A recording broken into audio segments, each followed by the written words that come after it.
you were CFO of the New York Stock Exchange. By the way, the most meta thing ever to take a stock exchange public. What's the craziest thing you've ever had someone try to expense? When I arrived at the New York Stock Exchange, there were no submissions of expenses. They basically got a card, they got an Amex card, and then the finance team just paid it. What? There were no controls. That's crazy. You couldn't even see if it was crazy. I had a former executive from JP Morgan come down to go to lunch. Because in those days, there was a lunch club, and it was a big deal to get into the building and come to lunch. Okay. And halfway through lunch, he said, Amy, the difference between men and women in business right now is that after an important meeting, all the men go to the bathroom and continue the conversation. And the women, there aren't enough to continue the conversation. Right. There was actually a CFO by the name of Dina Dublon who talked about the importance of having at least 3 women in the room. And a few weeks later, I was finishing my first board meeting at the exchange. And at the break, I went to the ladies' room. And all of a sudden, I realized to the stall to my left was Madeleine Albright, and the stall to my right was Carly Fiorina. And I was like, yeah, I made it. Is this thing on? Yesterday's price is not today's price.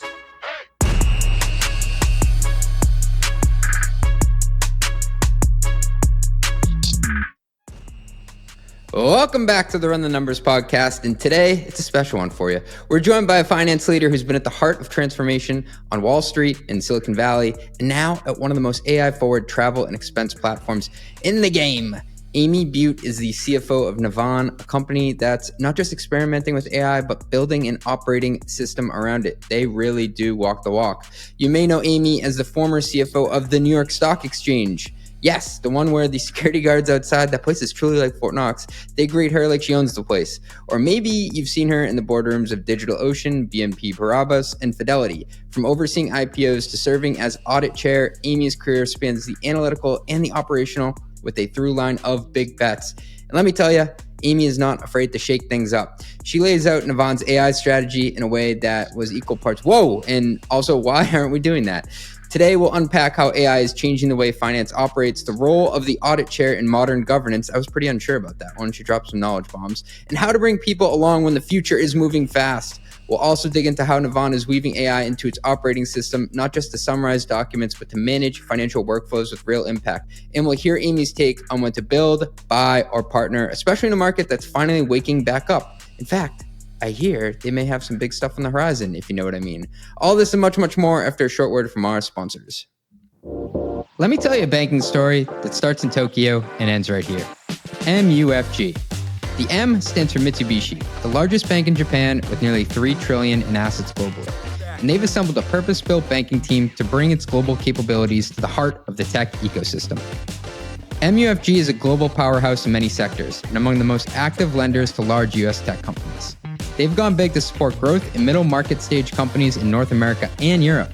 What I love most about these guys, though, is the team.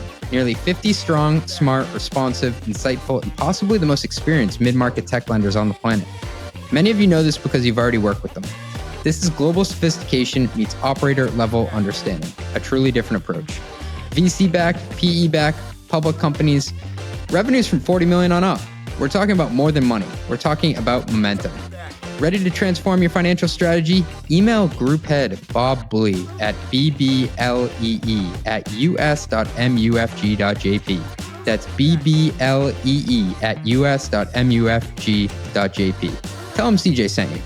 MUFG, empowering a brighter future for the tech ecosystem.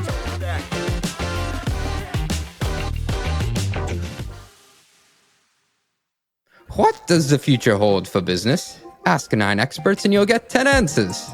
Bull market, bear market. Rates will rise, rates will fall. Can someone please just invent a crystal ball already? Until then, over 40,000 businesses have future-proofed their companies with NetSuite by Oracle, the #1 cloud ERP, bringing accounting, financial management, inventory, HR into one fluid platform. With one unified business management suite, there's one source of truth, giving you the visibility and control you need to make quick decisions. With real-time insights and forecasting, you're peering into the future with actionable data. Whether you're closing the books in days, not weeks, you're spending less time looking backwards and more time on what's next.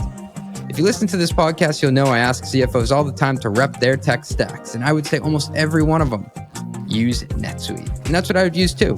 Whether you're a company earning millions or even hundreds of millions, NetSuite helps you respond to immediate challenges and seize your biggest opportunities. Speaking of opportunity, download the CFO's Guide to AI and Machine Learning at netsuite.com/metrics. The guide is free to you. That is netsuite.com/metrics. Ooh, yeah, it's netsuite.com/metrics. Please, guys, I really need this. As a CFO, you're expected to bring clarity to everything, including how your company manages ownership. The tools you use should make that easier, not harder. But when they come with hidden fees, data you can't always trust, and support you can't rely on, you end up with more frustration than clarity. That's where Pulley comes in. Pulley is the cap table management platform built for finance leaders who need accurate, decision-ready data from a system that works for your business, not against it.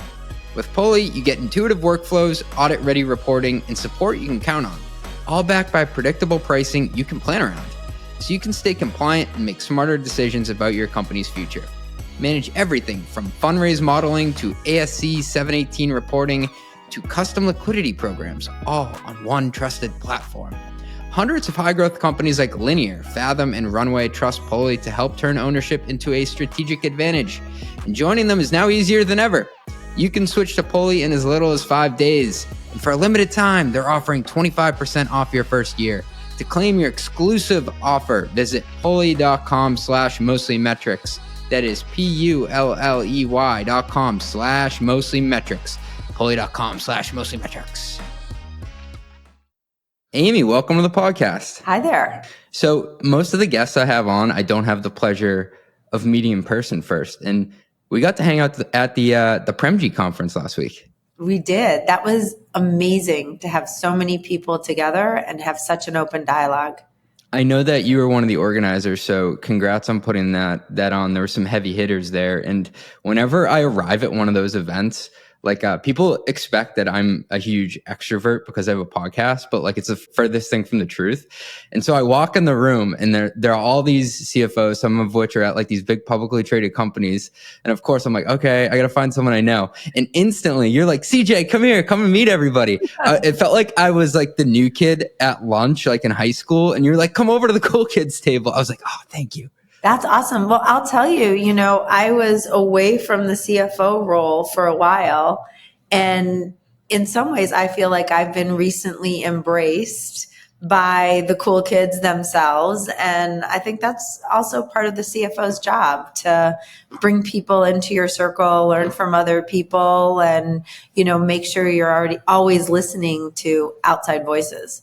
Yeah, it was quite apparent that you have a killer network, and everybody there was pumped that you'd pulled them together, and it kind of shows the power of community. And I think as CFOs, it's very hard sometimes to get us, at least me, out from behind our desks and to real life events. So once you get them there in person, it's even more meaningful. It is. I remember when I was at a big bank and there were these people within the bank who were really good at their job at the bank.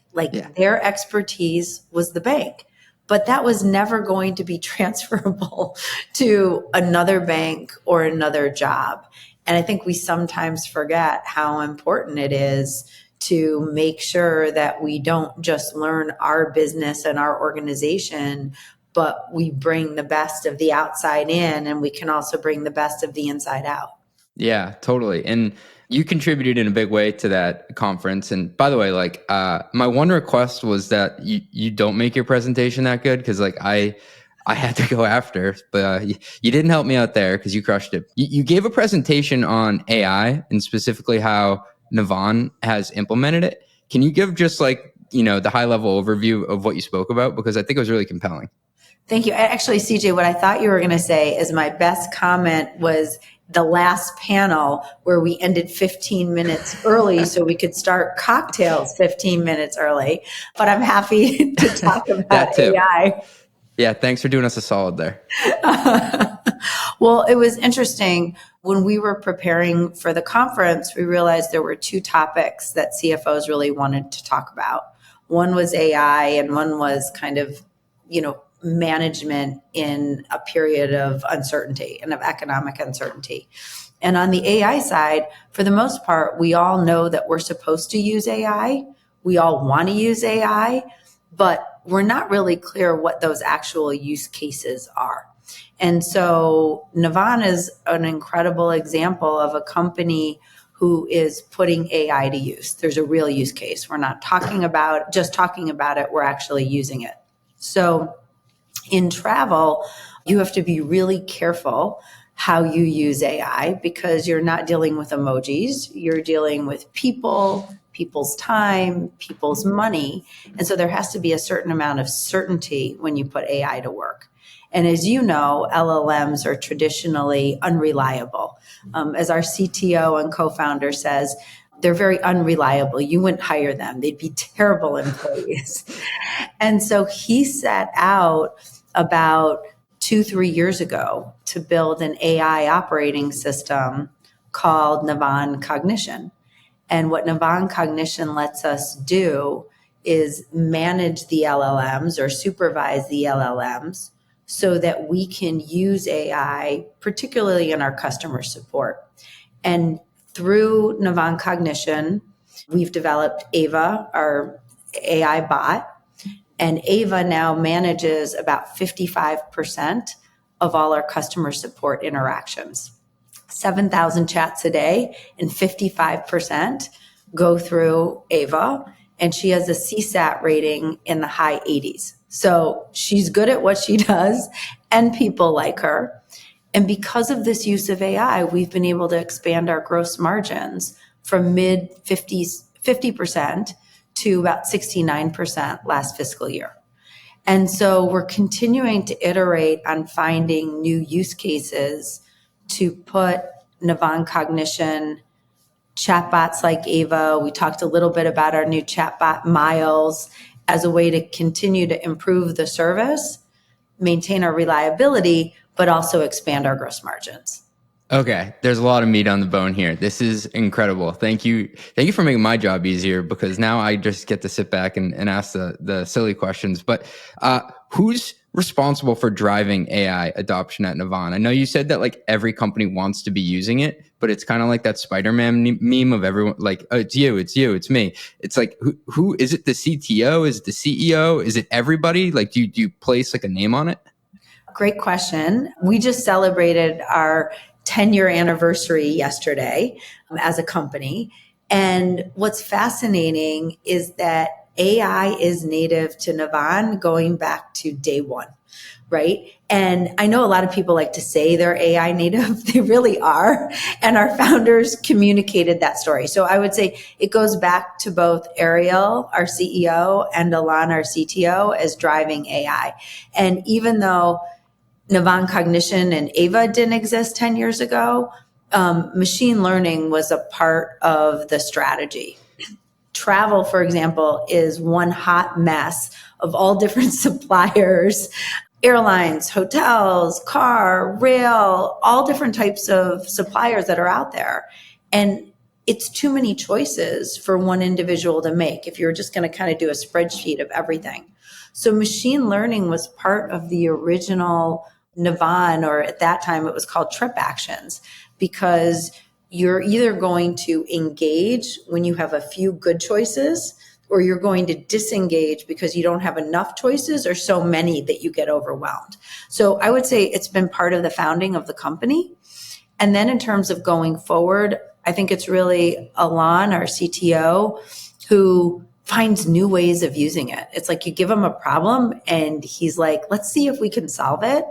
And it's also our CEO who challenges us every day to try to do things differently and more efficiently. And then throughout the organization, and maybe we'll get to this, but within the finance function too, we're constantly looking for ways to use it. We're definitely going to get to that. What stuck out to me, Amy, is you said we've always been concentrated on machine learning. I think there are a lot of companies out there who now are saying like, yeah, we're AI native, but it's like we just called it something different back then. We were still working in that direction. Correct. AI, machine learning is AI, right? Yeah. It was just the first iteration of it. And now, depending on the company, you're in the second, the third, the fourth iteration. I like baseball, so I'll kind of say I still think we're at early innings. Yeah. And what else stuck out to me is like, as a fellow CFO, my biggest source of skepticism is like when there's money on the line, like how much are we going to give our agency to something else? And for you, I mean, like you're in the middle of financial transactions, like you have to really think through that, I bet. Right. Hallucinations can be very, very expensive. And there's that story actually of Air Canada was using AI. A bot issued a refund of a sizable amount. They went to court to try to get the refund back. And the court said, nope, that bot represented you. You don't get that money back. And so when you're dealing with large amounts of money, let alone people's time, like, can you imagine if you went to the airport and all of a sudden you found out you thought you were booked on one plane, but it wasn't until a week later and you couldn't get out for a couple of days? That's not high customer satisfaction by any means. No, not at all. I'd be pretty miffed at that. And so you said the first bot or version of AI, it's called Ava. I think there was another, this one was a male name. Was it Miles that you've also implemented? Yeah, Miles. Yes, Miles. Very creative. Very creative. So Miles is a new bot. And what Miles does is calls the hotel before you arrive to confirm your credit card authorization, right? Because there are many times that people show up at a hotel, maybe late, maybe your plane got in late, maybe your dinner went late. And they say, oh, no, we don't have a room for you. You got here too late. And so what Miles does is he literally calls the front desk and says, hi, I'm Miles. I'm calling for CJ. And I just want to confirm you have his credit card number for later when he checks in. And we record that voice and we put it into the reservation. And so our objective is to improve our credit card authorizations from mid 80s to high 90%. And it's really a customer support, customer satisfaction initiative. Hey, thanks for listening. We'll be right back after a word from our sponsors. Listen, being a CFO, it's not always that glamorous. Sometimes I find myself watering the plants and taking out the garbage in the office. And, you know, the best CFOs I know they're true business leaders. They know how to drive growth in heroic fashion. Unfortunately, the status quo of finance makes that really hard because day to day, we're mostly up to our eyeballs in spreadsheets and receipts. Thankfully, there's a financial provider who has built a solution to match your ambition, Brex. Brex designed a modern corporate card and spend platform that controls spend proactively and automates tedious expense and accounting tasks. Brex frees up CFOs to focus on the high-impact projects that drive growth. You know, the shit that's actually worth your CFO time. So how does Brex work? You can embed your expense policy inside the corporate card to prevent out-of-policy spend before it happens. Receipts and memos are auto-generated, so you always have what you need to close the books fast. Managers get freed up from reviewing, every possible expense under the sun because in-policy expenses are auto-approved and AI will flag any exceptions. And all the while, your expense detail is syncing with your ERP because Brex integrates with almost all of them. I love that, from QuickBooks to NetSuite. It's your time to shine as the strategic growth driver you are, and Brex can make it easy. More than 30,000 companies like DoorDash, Coinbase, and SeatGeek use Brex to make every dollar and every minute count. Join them at brex.com/metrics. That's brex.com/metrics. So if you listen to this podcast, you'll know that I am incredibly passionate about the FP&A space because that's the route I went to get to CFO. And I want to tell you about a tool that has exploded over the past few years. It's called Aleph.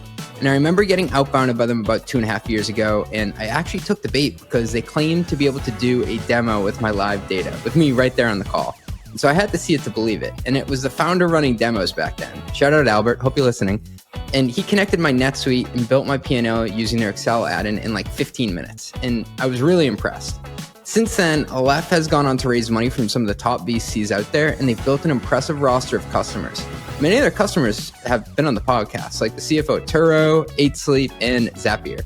They're all really big champions and supporters of Aleph like me. But it's not just an Excel add-in. Aleph also allows finance teams to work with their live cross-system data using Google Sheets and their web app. And that's cool because it gives teams the option to support a wide range of needs and workflows like budgeting, forecasting, and variance analysis. And speaking of variance analysis, they're doing some really cool things with AI-powered variance analysis. It basically allows you to figure out what's going on and why, and it takes the time that you'd usually spend from hours to minutes. It's really cool. So I highly recommend checking them out and taking them up on that demo or trial, just like I did back in the day. And you can learn more and get started at getaleph.com/run. That is getaleph.com, aleph.com/run. Tell them CJ sent you. All right, I got to get up on my soapbox for a sec here.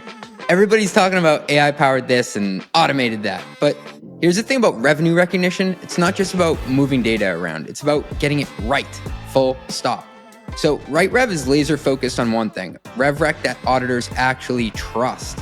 See, there's a difference between automating revenue processes and automating revenue recognition correctly. RightRev was actually built by the godfather of RevRec, who understands ASC 606 compliance, audit controls, data validation, and the flexibility needed for complex B2B contracts. We're not trying to be your billing system or your ERP. We're the revenue recognition engine that sits between your contracts and your financials, making sure every dollar is recognized correctly, on time, every time. Companies like Snowflake and Logic Monitor don't just need fast revenue reporting, they need revenue reporting that's audit ready from day one. And that's honestly where RightRev shines. And what I love about RightRev is they're not out there trying to be everything to everyone and just slap some, AI slop on top of it. While everyone is building these massive platforms that do everything in a kind of mediocre fashion, RightRev does one thing exceptionally well. They make sure your revenue recognition is bulletproof. Ready to stop gambling with your RevRec? Visit RightRev.com to see how we make complex revenue simple. That's RightRev.com, where revenue recognition actually works. This episode of Run the Numbers is brought to you by Navan, the all-in-one travel and expense solution. CFOs and finance leaders, let's be honest here. Your T&E process is broken. Manual reconciliations waste valuable time, policy violations drain money, and limited visibility creates unnecessary risk. Nobody likes that. Navan cuts through these problems, giving finance teams the clarity and control needed to close with confidence, faster and with fewer headaches.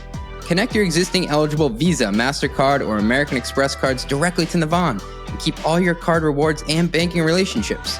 Get real-time expense tracking, automated policy enforcement, and AI-powered reconciliation that works. Companies like Anthropic, Unilever, and Zoom trust Navan to manage travel spend smarter and increase compliance. Are you ready to modernize your T&E process? Visit navan.com/run the numbers for your demo today. That's navan.com/run the numbers. Tell them CJ sent you. They'll hook you up.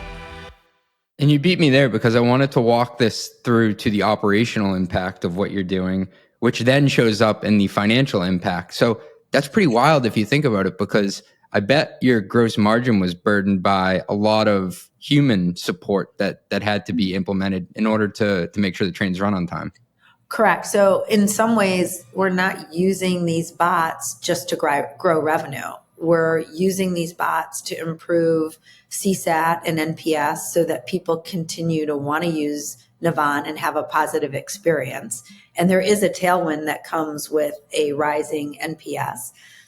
And then incrementally, we're using it to reduce those COGS. So for example, miles, we can improve that credit card authorization validation by, 10, 15%.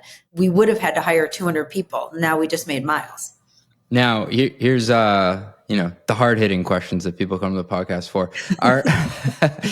I'm scared. No, so when I call Bank of America, right, and they put me on the phone with someone who isn't Miles, it's another agent, I don't love that experience. How close are you when you look at CSAT scores of it being to the satisfaction you would get from a human? Because I imagine you have to say, like, the human experience, we want to eventually either meet that or exceed it. Sure. Our CSAT for AVA is kind of 85 to 88. Oh, Our okay. CSAT for a human is kind of in that 93 to 96 range. So we're not too far off. No. And what's more amazing to me, because I actually went to Lisbon and sat on our primary customer support desk and listened to these calls.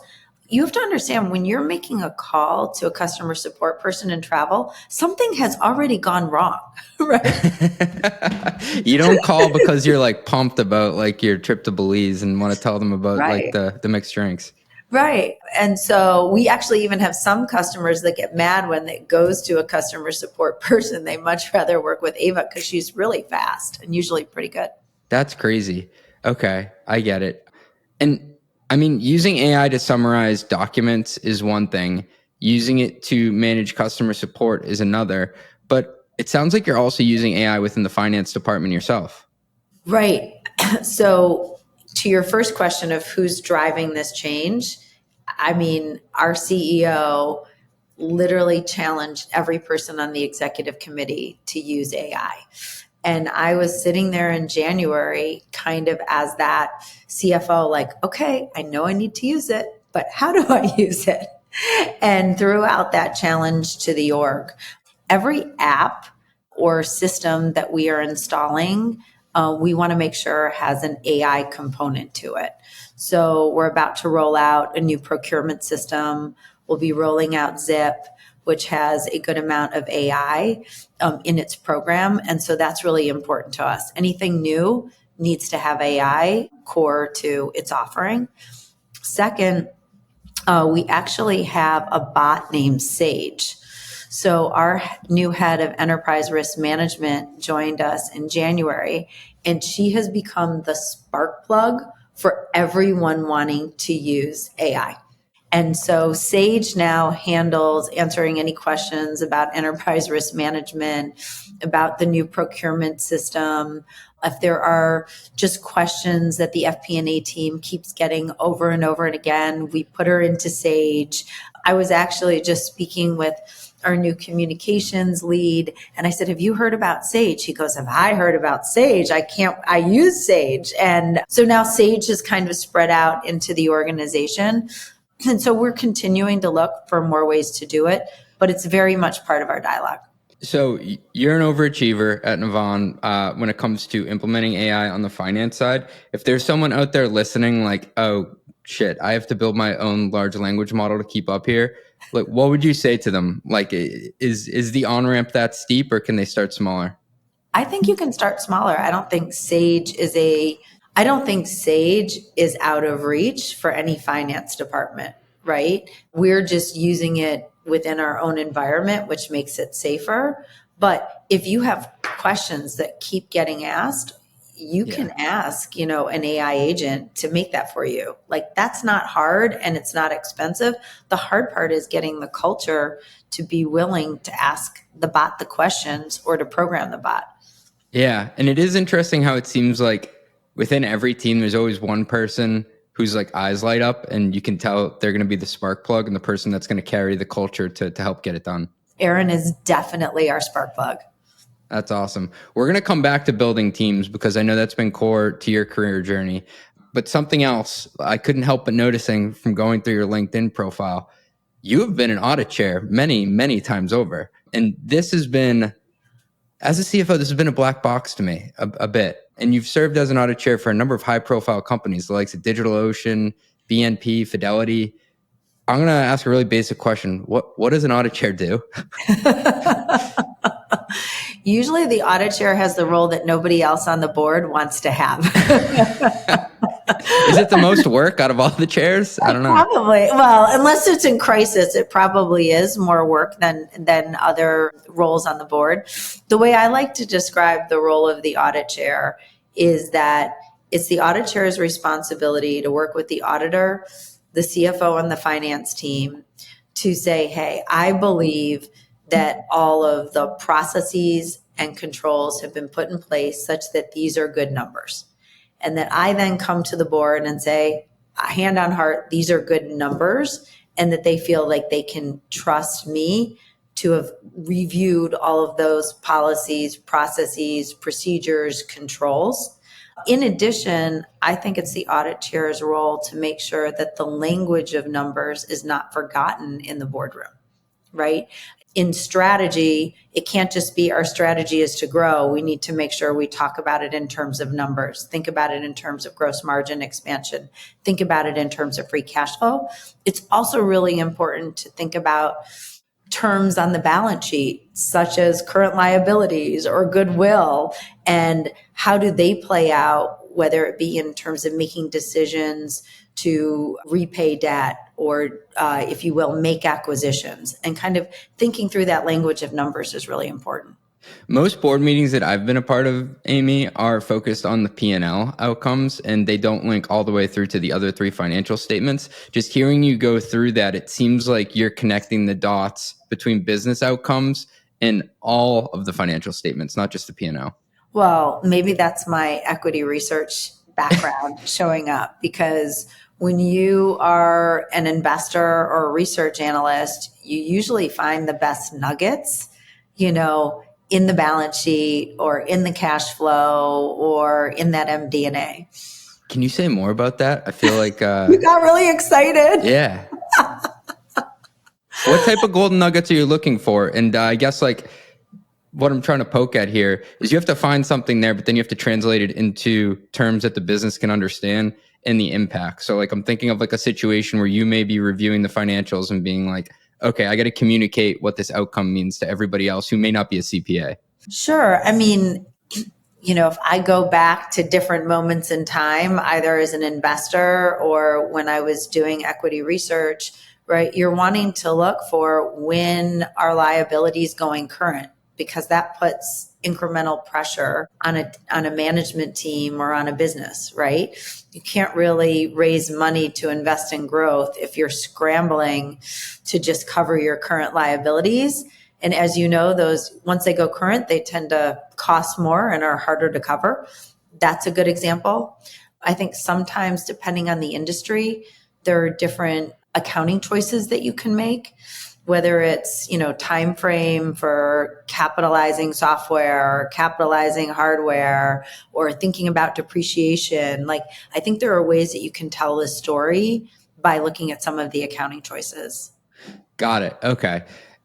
This is a bit of an odd question, but is the audit chair supposed to be looked at as an independent party, or are you representative of the company? Good question. Nobody's ever asked me that question before. I think that very often the audit chair is the independent director, okay, right? But once you're a director, you're still part of you're representing shareholders in the context of the company. And that's what an independent director does, right? They're representing shareholders, not really representing the company. That tied it together for me. Well, beyond financial oversight, in what ways do you use the audit chair seat to influence business outcomes? A really good question. So when I was an audit chair, I would always say to the CFO, well, if you need me to be the heavy, you let me know. Oh, sometimes okay. It's good to be, sometimes you can smile and you can still be the heavy, right? Yeah. Or remember all those big internal audit lists, right? And when you say to people in the company, my audit chair wants an updated list of all these open items, yeah, right? Usually people try to make sure they're, yellow or green, not red on that list, right? You can have, it sounds funny, but it actually can work. I think you can also encourage communication in a different way. I would always speak to my CFO before I spoke to the auditors during a quarter. Any messaging that we need to send about that relationship. I think you can also make sure that you're representing the CFO and the finance function to the board. Are there things that are important? Are there enough resources, right? Are there concerns about messaging that we're saying that we need to pull back on? Maybe it's guidance, maybe it's concern about investment, whatever it might be. I think you're able to kind of communicate messages from behind the scene into kind of that bigger boardroom or to the, partners that matter. Do boards ever bring in an experienced audit chair to almost act as a mentor to a younger or more junior CFO? Or is that just me making it up? You never make anything up, right? I had a hypothesis, but I didn't know if it was always true. Yeah, no, very much so. That the goal, an audit chair can very much serve as a mentor. They can serve as a sounding board. Mike Corey is the audit chair at Navan, and he's a great sounding board. He's been audit chair of many companies, has seen a lot, and he's a great person to go to and say, "Hey, Mike, what do you think of this?"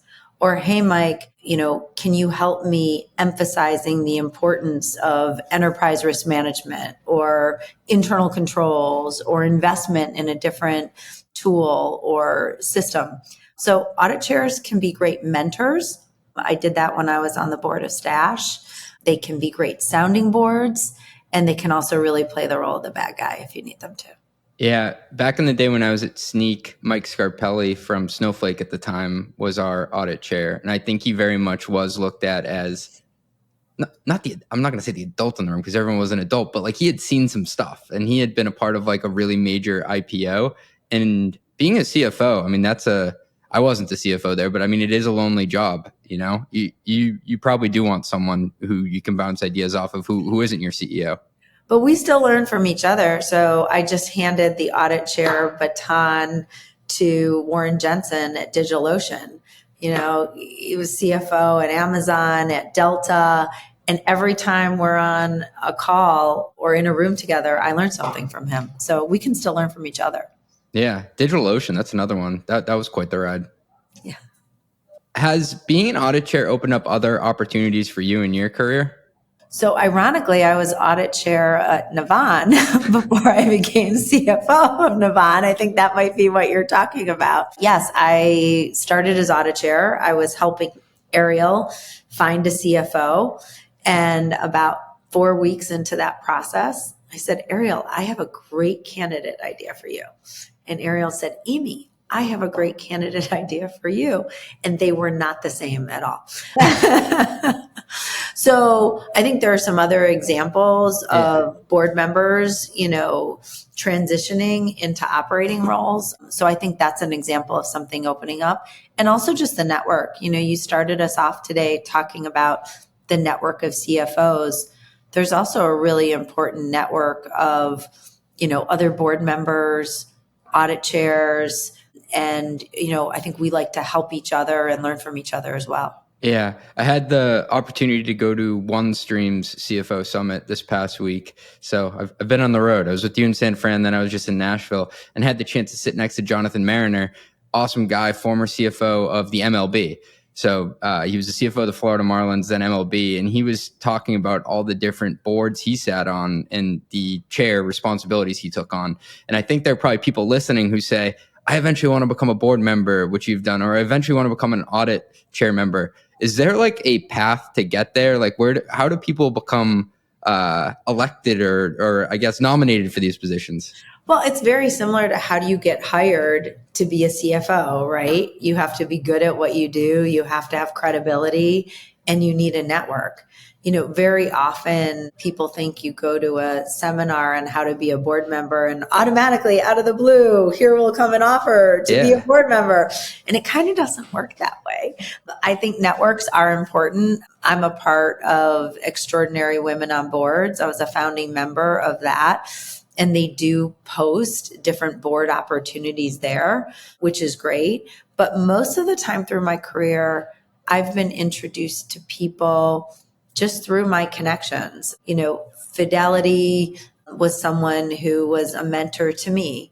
Bain Capital Specialty Finance, which is a BDC, it was through the person at PwC that ran their asset management practice, who I had met when I was at Fidelity. BNP Paribas was through someone who was a recruiter who would always call me to source people when I was a research analyst. DigitalOcean happened because I worked with Mark Andreessen on the long-term stock exchange. We met through Eric Ries. So it's very often, it's not just, hey, you have a certificate or you get that phone call. It's really the network that you develop along the way. So it's BNP Paribas. I said BNP because I was very nervous to try to pronounce that on the podcast. You're Thank you. Perfect. Okay. It sounds like you got to just be helpful to companies, do a really great job. I know this is a nebulous explanation, but like you're spreading your surface area for good things to happen because you've interacted with people in a positive manner throughout your career. And then they're going to call you when they find a way to plug you in. Yeah, I think it's also important to differentiate between what is the role of the director versus what is the role of the operator, right? Can you say more about that? That's really good. Yeah. I mean, the role of the operator is to make business decisions. Your job is to run the business. The role as a director is really to have oversight, not to manage the risk, but to have oversight of the risk management process. So I like to say if I can enter and leave a meeting asking one question that makes people say, yeah, I wish I had thought about it, or that makes me think about something differently, then I've done my job. That's awesome. Well, let's dig into the operating side and more specifically building teams. And you've said you love building teams and helping companies evolve from one stage to the next. The hard part, I think, is bringing people along on that journey. How do you go about that? Well, you won't be successful unless you bring people along for that ride, right? And you make them feel like it's their path. It's not them helping me, but that it's really a team sport and they're part of that team. One of my favorite stories is from the New York Stock Exchange, which I helped take from not-for-profit to for-profit and private to public. And there was a woman, Ray, in the, I think she was in the accounts payable area, but she was a leader.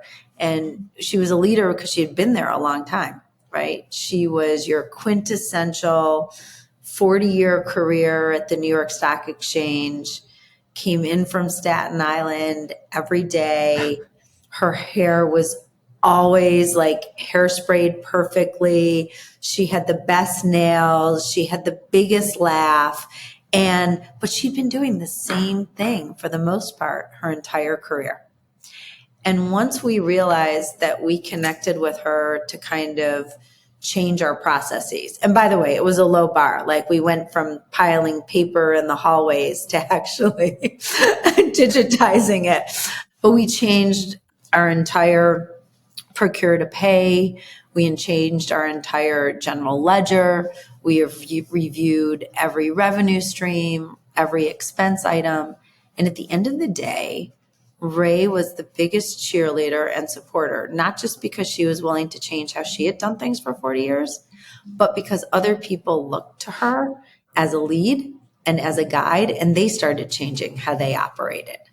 And so when we announced the deal with Arca, I remember being in front of the finance team, and I was really excited because we accomplished what we set out to accomplish, yet I was really sad because I was leaving this team behind. And she came up to me and she said, Amy, I want you to know I've been here for over 40 years, and the time that you have been here has been the most fun. And sometimes it's really hard to equate working hard, changing what you're doing with fun, but then you know you nailed it. Because navigating change is hard. You don't usually hear the term fun thrown around in that. And I'm sure like Ray was pulling out her perfectly braid hair at parts during this, but like to come out the other side and be like, thanks for bringing me along on that journey, that must have felt good. Yeah, I think that's what made me really appreciate. And I say this a lot. I put this in some of my posts. I use it in our Slack channel. I use it when I talk to the team. It is really a team sport, what we're doing. And if you have a finance team that operates in silos, it's going to be really hard to move people along and change how you operate or change how you think. One of the first things that we tried to do here at Navan is take away those silos, make sure that this organization feels flat and empowered. Since you've been at Navan, though, I'm sure there have been a number of changes. Like you're scaling an org that's been around for over 10 years, but growing very healthy from all accounts from the outside. How has your finance team changed over time? Do you have any anecdotes there? We've had a lot of change on the finance team. Probably more people are new than they are legacy since my arrival. I think my favorite story, though, goes back to when you find somebody in the organization that wants to be a part of that change and can represent the best of it. So one of the first changes that we made was in treasury and tax. We brought somebody in from the outside to run treasury, and I promoted a young man named Ryan Wong to head of tax. And like, he's embraced this. Like, he is running global projects, right? He's thinking, 5 years ahead. He's interacting with vendors in a way that he hadn't before. He's known within the organization, and he's a really good partner to everybody else on the team. And what about Cindy? That name came across on our pre-briefing. Who's Cindy? So Cindy is in our FP&A function. She works on the G&A team.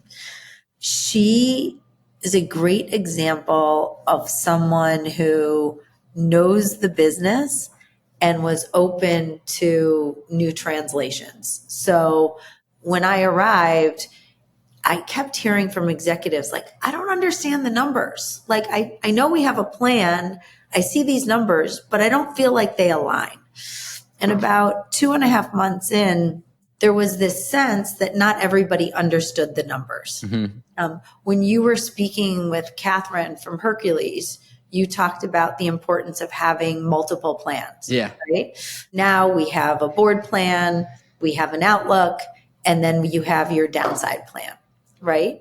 When I arrived, there was kind of the board plan, and then there was like this other plan that nobody liked to talk about. Oh, yeah, I've been there. Yeah. And we were in this big group meeting because, as I mentioned, it's important that the org is flat and everybody feels empowered and included. And we were just trying to change definitions. I was like, we don't have this plan and this plan. Let's call it one name. And Cindy wasn't afraid to kind of stand up and say, Amy, that's it, but it just has a different name. And so what I learned is that particularly when you're creating change, you've got to make sure that everybody is using the same vernacular, right? Because otherwise you talk past each other. So I always talk about the Cindy moment because it was the moment that our finance team realized we were using multiple names for the exact same thing. And it was also that moment that someone realized that they were empowered to kind of stand up and say, hey, I got this. I'm going to raise my hand. What's also cool about that situation is they said to the CFO, no, you need to look at it this way. And you're like, you know what? You're right. You're right. Yeah. As I said, we all have a lot to learn.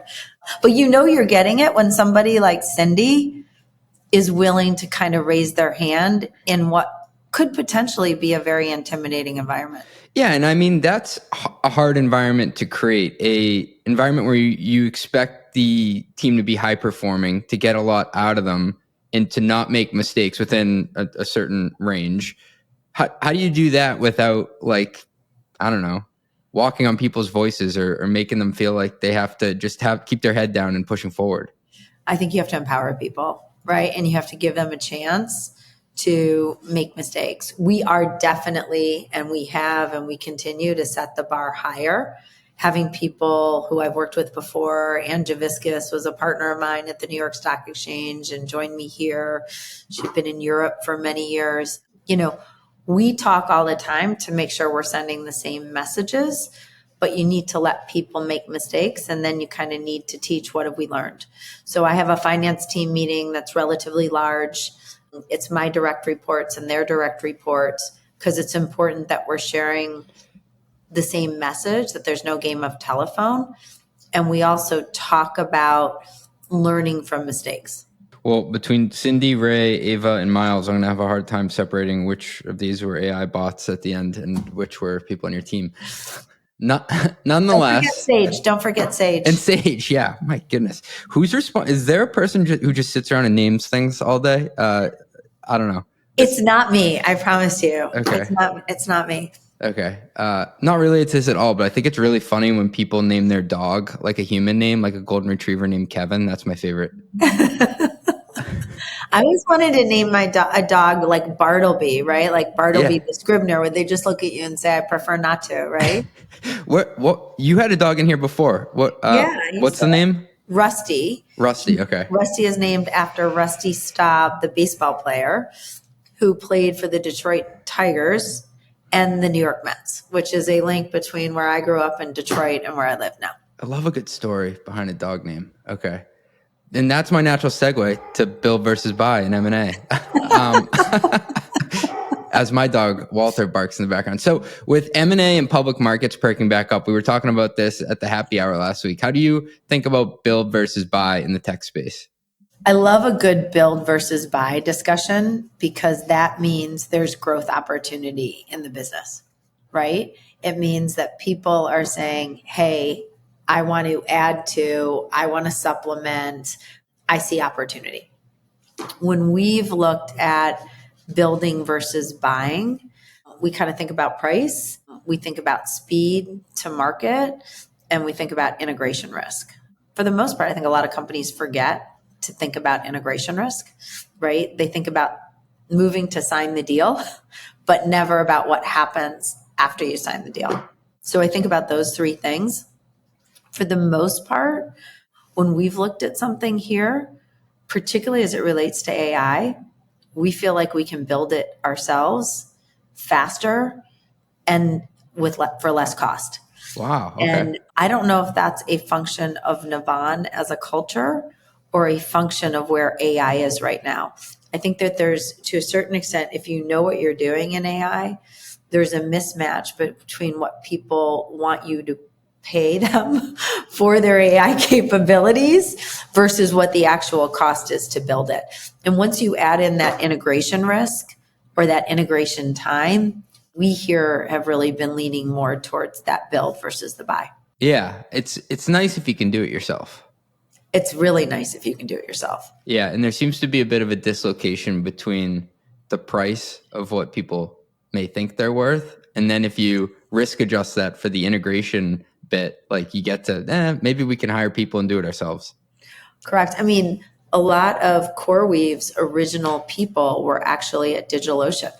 Really? Little unknown fact, they kind of raised their hand in different ways, weren't really heard, and then went to CoreWeave. So I think you really need to listen to what people in your organization are saying because they may have the best ideas and that you can just build it right there. It sounds like what you're saying is a lot of these big ideas are already in-house. Like you don't have to look outside the four walls to find it. Right. I mean, but you know, too, ideas are one thing, executing on those ideas are another. Yeah. And then I guess as a CFO, you have to figure out if you're willing to fund that or not, which is also a bit of a leap of faith. Correct. You have to make sure that you've set aside the capital to fund it as well. The third leg of the stool is to partner. And I heard you mention that earlier. I want to come back to it. How does partnering play out in your mind? What makes you say like this is a case for collaboration versus control? I think if you're just test casing, if you're testing the case and you're not sure where it's going to come out, maybe it's a good place to start, right? You kind of date before you get married. And I think you can also kind of test, product market fit. Does it make sense? Do our customers really want that product? Are they willing to pay for that product? That's table stakes, or is that something that's kind of incremental to us? So we do partnerships all the time. I think somebody was talking the other day, we could have upwards of 1 million partnerships if you think about all the suppliers that we connect with in the travel space, as well as like financial services companies that we connect with for different reasons. So we're a big partner to many different companies in the ecosystem. At the end of the day, all we care about is that we're delivering travel in the best way possible. So we don't necessarily need to own it. We just need to be able to deliver it. Yeah, the one that comes to mind is the partnership with Brex. So I'm friends with the chief business officer over there, Art Levy. And that was one that I was like, oh, this is cool. Like two best of breeds coming together. And I guess they both had to say in their head, like, it makes more sense to partner on this than to build it ourselves. Correct. I want to get into some stories here. I know you have a lot of stories. Didn't we already talk about stories? I want more stories. This is what the podcast is about. It's called Story Time with CJ. We're just renaming it. You were CFO of the New York Stock Exchange. By the way, the most meta thing ever to take a stock exchange public. I was thinking about that at breakfast today. I was like, that never really hit, that she took a stock exchange public. That's really cool. Rumor has it the security guards there It's like Fort Knox there, by the way, to anyone who hasn't been there. It's like going through like the 7 different gates to try to get in. Rumor has the security guards still greet you like royalty. What's the backstory there? I actually, I think I told you this when we saw each other, that I actually went to an event at the exchange and I realized that I forgot my license. And you can't get into Fort Knox, New York Stock Exchange. It's worse than the airport if you don't have a license there. It really is. It really is. First of all, you can't drive up there. There's all these, just it's security upon security upon security. And I walked in and I said, I'm really sorry. I forgot my license. And he looked at the security guard, looked at me. He said, hey, you're Amy Butte. Go ahead. And I think that's where this question is coming from. When I arrived, we had many things to do. I think I mentioned previously, we looked at all of our revenue streams and we also looked at our expense structure. The mandate was to understand what would we look like as a public company rather than operating like a not-for-profit company. And we went through all of the expenses. There was a big line item for security guard overtime, right? These were all the guys that had worked for the police and they came to be private security guards and they had a lot of overtime. And so we went and we analyzed, would it be less expensive to hire more guards or to keep them on all the overtime? And we actually realized that we saved more money giving them overtime than hiring more people. There were very good benefits in the day. And because of this, the security guards have probably sent multiple children to college. They've probably taken some really amazing vacations or bought some great cars, all on that overtime. And they still remember that. And what's really fascinating is I didn't appreciate what an impact it made until I went back probably 10 years later. And that's when they really told me, thank you so much for making that decision. Oh man, that's special. And talk about being like, you said earlier, it's all about the team. Like that's really taking care of your people. Yeah. I feel like there's another story in here about your equity days. And so did you meet the CEO of Merrill back in the day when you were a research analyst? I did. And how did that go? So I started my career at Merrill Lynch and then was able to have my own franchise at Bear Stearns. And so when I made that transition from Merrill to Bear, Merrill asked me to pause before initiating coverage on the stock. I mean, these were all my friends. I learned the business through them. They felt like it might have been a little too close to home. So I waited a little bit of time and I started to write my thesis on Merrill. And my thesis on Merrill at the time was they were like fat. Like there were too many layers of management. There was too much spending. They were kind of resting on their laurels. Great company, but kind of resting on their laurels and spending too much. And so Dave Kavansky, the CEO, brings me to his fancy office and sits down with me and tells me over and over again, Amy, we're really committed to being cost effective. We're going to be really efficient with our people. We're going to be really efficient with our marketing spend. You have my word. And I said, thanks, Dave. That's really helpful. And a few minutes later, I walk out and he hands me the biggest bag of swag I think I've ever received. Needless to say, it wasn't a buy rating, but anyway. Here I am actually thinking that Navan was going to hook me up with some swag I can wear on the pod after, but I guess it probably is smarter to cut some of that out. Well, we can have a little swag, but it was like a big bag of swag. I'm picturing you walking out with like a giant like edible arrangement, like a teddy bear or something. Wasn't that bad, but yeah. Okay. He did send me flowers once, though. Huh. Yeah. Okay. That is funny, like that people will try to wine and dine the research analysts to get a buy rating out of them. But then you're looking at it like, this is like literally in your cost structure that I'm trying to analyze. All right. We're going to gear towards a close in a second here. But I mean, you've often been the only woman in the room. I'm curious for any other females listening, how it's shaped your mindset on leadership and opportunity. I grew up on a block of 10 boys and me. So maybe that shaped me. I was never afraid to play baseball with the boys or, I guess, raise my hand, in a room.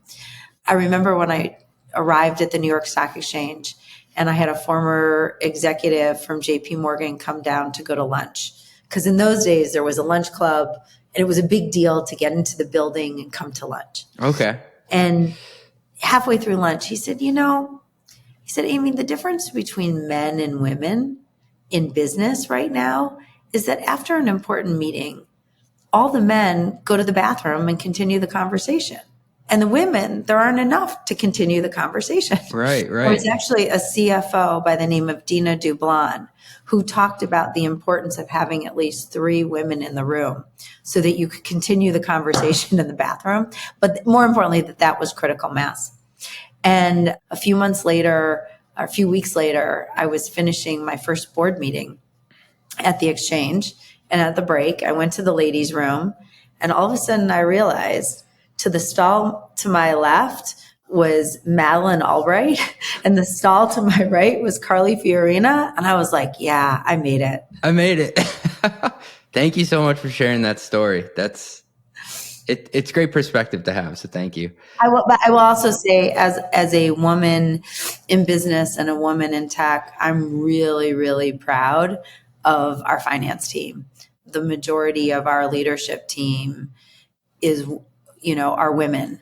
And I think we set a really great example for people throughout the org and hopefully throughout the industry. Something we talk about on the show a lot is having like a coaching tree, like basically who is a part of your org over time and what did they develop into. So I bet there are people that come to mind even now who you think like, oh, I was really glad that, I helped them mature in their career. There is. Actually, Ann Javiscus, who I mentioned, who I worked with at the New York Stock Exchange, and she was the person that I wanted to come with me when I joined Navan. I was like, will you please come and be my partner?